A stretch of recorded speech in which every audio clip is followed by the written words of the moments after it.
어제 관훈토론에서 김무성 새누리당 대표는 본인이 대통령에 출마할지 안 할지에 대해서는 명확히 밝히지 않으면서 출마를 생각한 적은 있다. 한번 그런 식으로 애매하게 이야기를 하면서 반기문 유엔 사무총장에 대해서는 출마 의지를 명확하게 밝혀라고 압박을 했습니다. 현직 유엔 사무총장이 임기가 남았는데 설사 출마한다 하더라도 밝힐 필요가 없고 또 출마를 한다고 하는 순간에 검증에 들어가겠다 이러면서 여러 칼날이 나올 거 아닙니까?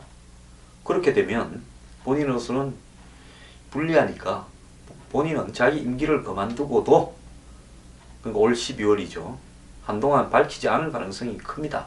그러다가 전격적으로 나오겠죠. 자, 반기문 사무총장은 이번 총선에서 새누리당이 대승을 하고 그 안에서 친박들이 당권을 잡고 그러면서 그런 조건들이 자기가 왔을 때 대선 후보로서 지지율을 가지고 적극적으로 친박들이 밀고 당내 경선에서 이길 수 있도록 만드는 환경이 되고 또 여러가지 검증을 하겠다고 터져놓을 일들을 잘 수습이 가능하고 이런 조건이 맞아 떨어져야 출마가 가능할 건데 아마 김무성 대표로서는 내부 검토 결과 여러가지 카드가 있을 거 아닙니까? 본인은 불가능하다고 생각하고 자신만만한 태도를 보이는 것처럼 하고 있습니다. 자, 내년 대선에서 여야 어느 누구도 압도적 우위를 보이지 못한 불확실성인데요. 여기에서 반 총장은 지금 한반도가 북한의 핵미사일 위기로 한치 앞을 내쳐갈 수 없는 상황입니다. 물론 반 총장은 작년에 개성공단을 방문한다, 북한을 방문한다 그러다가 무산돼 버렸는데요.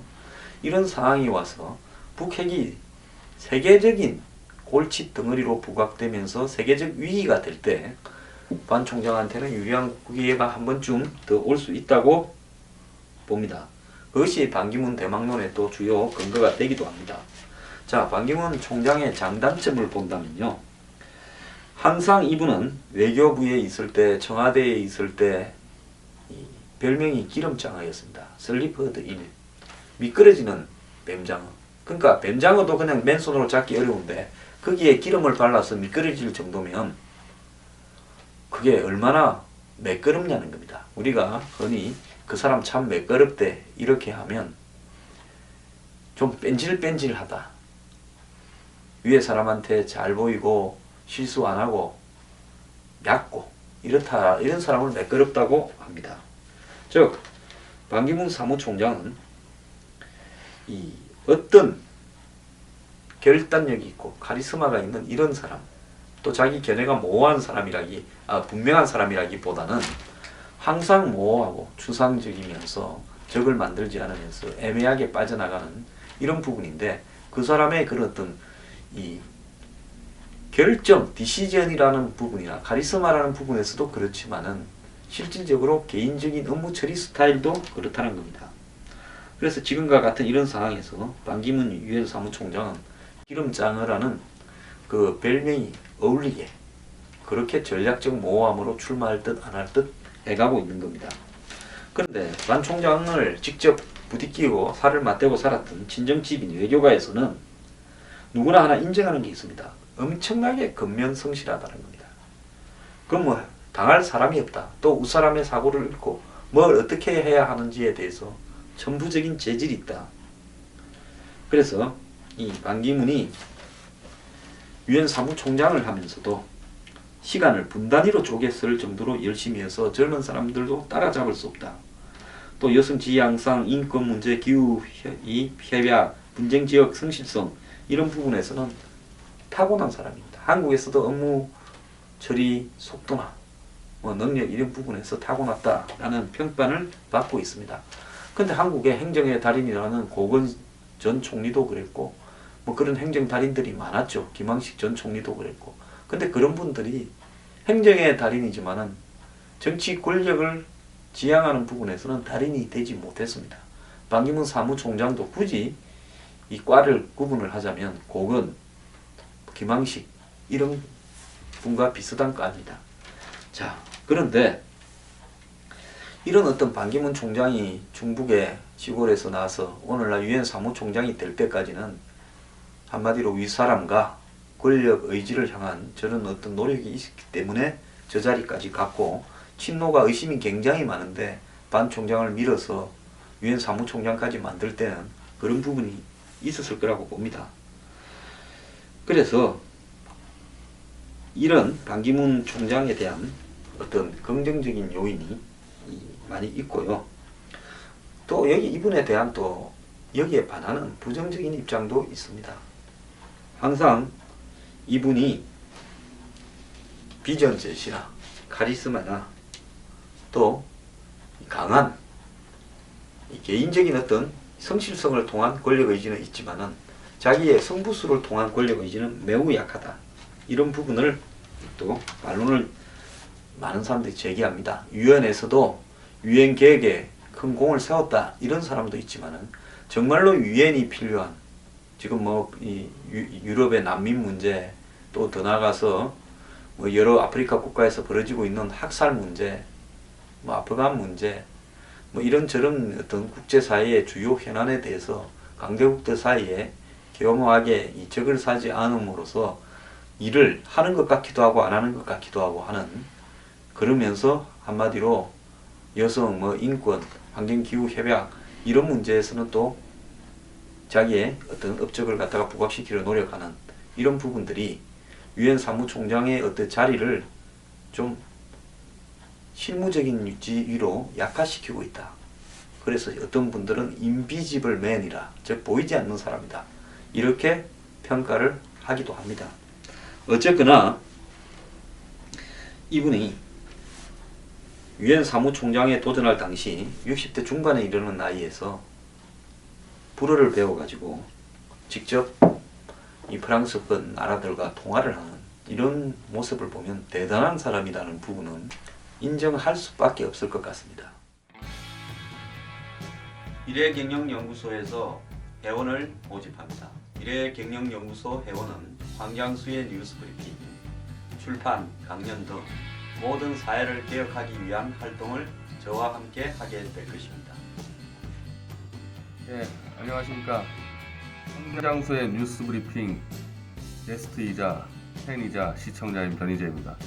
이번에 황장수 소장이 뉴스브리핑을 더 크게 조직적으로 확대하기 위해서 권력이나 재벌에 손 내밀지 않고 한 분 한 분 애국자들의 작은 후원금을 요청하고 있습니다. 제가 1순위로 가입을 해서 저도 늘 알릴 테니까 황장수의 뉴스브리핑 늘 시청해 주십시오.